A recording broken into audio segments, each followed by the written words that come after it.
بسم اللہ الرحمن الرحیم۔ عزیز طلباء، السلام علیکم ورحمۃ اللہ وبرکاتہ۔ جماعت ہفتوں کی اسلامیت کا ہمارا آج کا سبق ہے حضرت فرید الدین گنج شکر رحمۃ اللہ علیہ۔ سب سے پہلے تو ایک بات عرض کرنا چاہوں گی کہ ان شخصیات کے حالات زندگی پڑھنے کا جو اہم مقصد ہے وہ یہ ہے کہ ہم ان کی زندگیوں میں ہماری جو عملی اور روحانی پہلو ہے اس سے سبق حاصل کریں اور اپنے اخلاق اور کردار سنوارنے کی کوشش کریں۔ تو ہم دیکھتے ہیں، سب سے پہلے ان کا تعارف دیکھیں گے، اس کے بعد ان کے حالات زندگی کے بارے میں جانیں گے۔ حضرت فرید الدین کا نام مسعود تھا اور فرید الدین آپ رحمۃ اللہ علیہ کا لقب تھا، اور اس سے بھی زیادہ مشہور لقب گنج شکر ہے۔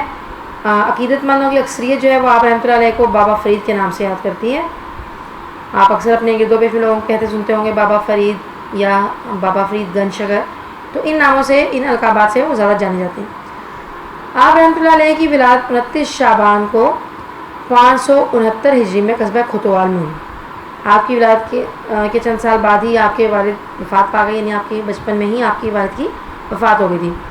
آپ کی والدہ بہت پرہیزگار خاتون تھیں اور انہوں نے ان کی تعلیم و تربیت کے لیے خصوصی توجہ اس پہ فرمائی، اور اسی لیے آپ کی والدہ آپ کو ابتدائی تعلیم کے لیے ملتان لیں۔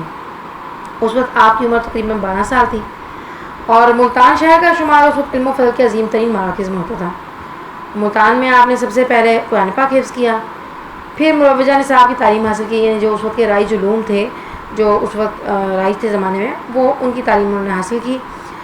آپ نے تعلیم کے ساتھ ساتھ عبادت اور ریاضت میں بھی مشغول رہتے تھے، یعنی بچپن ہی سے آپ کا معمول تھا کہ آپ صرف تعلیم ہی نہیں حاصل کرتے بلکہ آپ اس کے ساتھ ساتھ اپنے عبادت کا بھی معمول تھا، آپ کا عبادت اور ریاضت میں مشغول رہتے تھے۔ ملتان میں آپ 6 سال رہے، اور ایک دن آپ رحمۃ اللہ علیہ مسجد میں کتابوں کا مطالعہ کرنے میں مصروف تھے کہ خواجہ قطب الدین بختیار کاکی رحمۃ اللہ علیہ اس مسجد میں تشریف لائے۔ حضرت خواجہ قطب الدین بختیار کاکی رحمۃ اللہ علیہ نے پوچھا، کیا پڑھ رہے ہو اور اس کتاب کے پڑھنے سے تمہیں کیا فائدہ ہوگا؟ حضرت فرید الدین رحمۃ اللہ علیہ نے نہایت احترام سے جواب دیا کہ مجھے آپ کی نظر سعادت سے فائدہ ہوگا۔ اس سے پتہ چلتا ہے کہ ادب اور احترام جیسے بنیادی اوصاف حضرت فرید الدین گنج شکر کی شخصیت میں بچپن ہی سے موجود تھے، اور اسی کا نتیجہ تھا کہ حضرت خواجہ قطب الدین بختیار کاکی رحمۃ اللہ علیہ نے آپ کو اپنے مریدین میں شامل فرما لیا۔ اس وقت آپ کی عمر تقریباً 15 سال تھی۔ آپ رحمۃ اللہ علیہ نے، ان کے مرشد نے آپ کو نصیحت کی کہ وہ کچھ عرصہ ملتان میں قیام کریں اور اس کے بعد علوم ظاہری اور اسلامی معرفت کی سیر کے لیے سفر کریں۔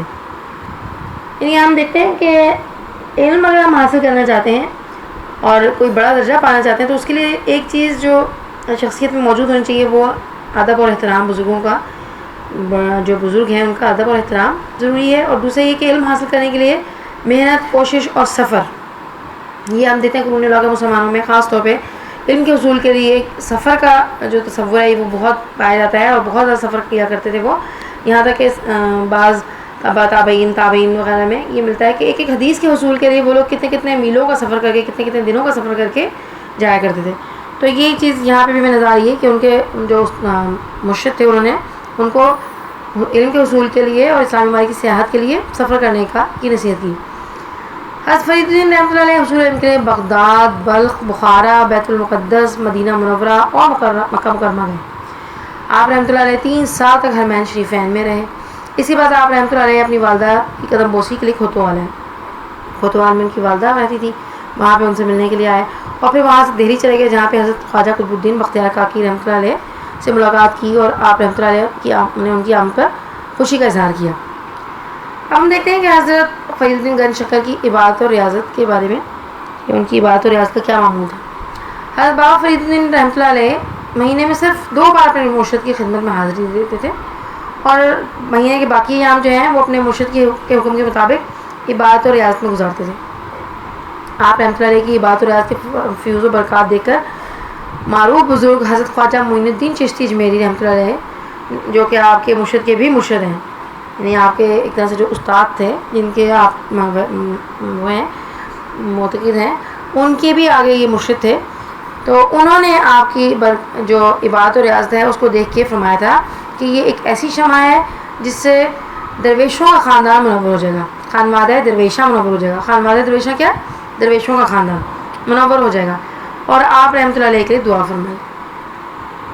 آج کے لیے اتنا ہی سبق کافی ہے. اب ہم ذرا مشقی سوالات دیکھ لیتے ہیں. تفصیلی جواب تحریر کریں. اس میں نمبر 1 ہے حضرت فرید الدین گنج شکر رحمۃ اللہ علیہ کے ابتدائی حالات بیان کریں. یہ ابھی ہم نے دیکھے ہیں فرسٹ پیراگراف میں کہ حضرت فرید الدین گنج شکر جو ہیں وہ کب پیدا ہوئے اور ان کے والد کی وفات ان کے بچپن میں ہو گئی تھی. ان کی والدہ نے کس طرح سے ان کو لے کے ملتان گئی, ان کی تعلیم و تربیت کا انتظام کیا. ان کی والدہ کتنی ایک پرہیزگار خاتون تھی. یہ تمام اس میں سے آپ فرسٹ پیراگراف میں سے اس کا جواب لکھ لیجیے. سوال نمبر 2 ہے حضرت فرید الدین گنج شکر رحمۃ اللہ علیہ حصول علم کے لیے کہاں کہاں گئے. تو یہ بھی آپ نے دیکھا یہ کتنے علاقے ہیں جو آپ نے حصول علم کے لیے جہاں کا سفر کیا. بغداد, بلخ, بخارا, بیت المقدس, مدینہ منورہ اور مکہ مکرمہ. سوال نمبر 3 ہے حضرت خواجہ معین الدین چشتی رحمۃ اللہ علیہ نے آپ رحمۃ اللہ علیہ کے بارے میں کیا فرمایا. اس کا جواب بھی اس میں موجود ہے. مختصر سوالات دیکھ لیتے ہیں. اس میں سوال نمبر 1 ہے ملتان آتے وقت حضرت فرید الدین رحمۃ اللہ علیہ کی عمر کتنی تھی. کتنی عمر تھی جی؟ 12 سال. اچھا سوال نمبر 2 ہے حضرت فرید الدین گنج شکر رحمۃ اللہ علیہ نے قرآن پاک حفظ کہاں سے کیا. اس کا بھی جواب آپ کو مل گیا ہوگا. حضرت فرید الدین رحمۃ اللہ علیہ دہلی کیوں تشریف لائے. اس کا بھی جواب آخری لائن میں موجود ہے فرسٹ پیج کی کہ وہ اپنے مرشد خواجہ قطب الدین بختیار کاکی رحمۃ اللہ علیہ سے کی زیارت کے لیے ان سے شرف ملاقات حاصل کرنے کے لیے دہلی تشریف لائے تھے. آج کے اتنے سوالات کافی ہیں. انشاءاللہ باقی سبق ہم نیکسٹ ویک میں کریں گے. السلام علیکم ورحمۃ اللہ وبرکاتہ.